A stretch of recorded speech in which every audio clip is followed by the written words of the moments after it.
भोजपुर के शाहपुर विधानसभा क्षेत्र से बीजेपी के प्रदेश उपाध्यक्ष स्वर्गीय विश्वेश्वर ओझा की पत्नी ने निर्दलीय नामांकन किया है। विश्वेश्वर ओझा की पत्नी को बीजेपी से टिकट की उम्मीद थी, लेकिन बीजेपी ने उनके छोटे भाई की पत्नी मुन्नी देवी को टिकट दे दिया और जिससे वहां के लोगों में काफी नाराजगी भी है। देखिए इस खास रिपोर्ट को।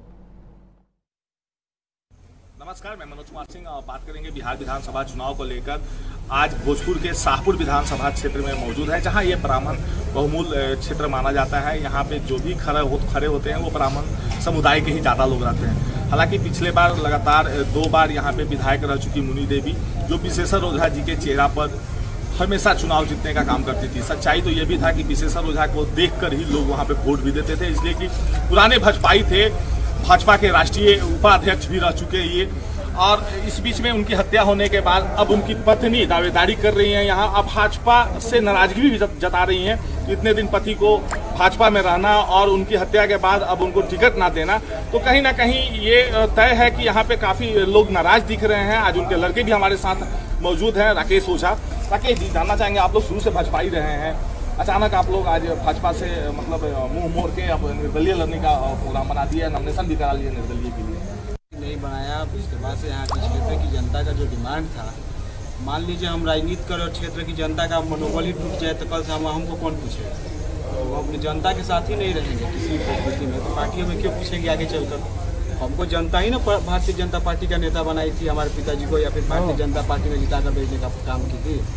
जनता का जो आदेश होगा उसको हम कैसे टाल सकते हैं? एक चीज तो राकेश जी बताइए, नरेंद्र जी आपके, नरेंद्र मोदी जी पीएम साहब आपके नेता हैं, उनको आप नेता मानते हैं, भाजपा के साथ अभी भी लगाव है, तो निर्दलीय से तो चुनाव लड़ रहे हैं। जिस तरह यदि आपके पिताजी के जितने दीवाने हैं जो उनका नाम लेकर अभी भी गुण गा रहे हैं और जो जिनको उन्होंने भाजपा में लाने का काम किया, वो भी आज आपके तरफ, ये तो मतलब संशय का विषय ही नहीं है। हमने पहले ही बोला, अगर हम लड़ते हैं हमारे यहाँ के क्षेत्र की, मतलब ये भाजपा को दिखाना चाहते हैं कि निर्दलीय भी हम जीत सकते हैं यहाँ से। भाजपा को हम ये बस बताना चाह रहे हैं, जिस यहाँ की जो कमेटी है, कि जब टिकट दीजिए तो सोच समझ कर दिया कीजिए।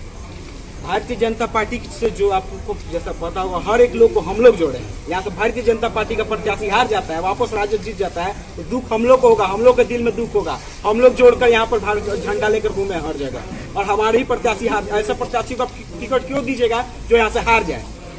तो ये राकेश ओझा की जुबानी हम लोग सुन रहे थे। सच्चाई ये भी है कि जिस प्रकार विश्वेश्वर ओझा ने कार्य किया, और उनके जब तक वो थे विश्वेश्वर ओझा जी, तब तक विकास की गंगा बहती रही शाहपुर में। उनकी हत्या के बाद मंटू तिवारी विधायक बने और विकास थम सा गया। अब सच्चाई ये भी है कि अब विश्वेश्वर ओझा के जितने भी समर्थक थे, आज उनकी पत्नी को चुनाव लड़ा के और यहाँ से स्वताज बना के विधानसभा भेजने का काम कर रहे हैं।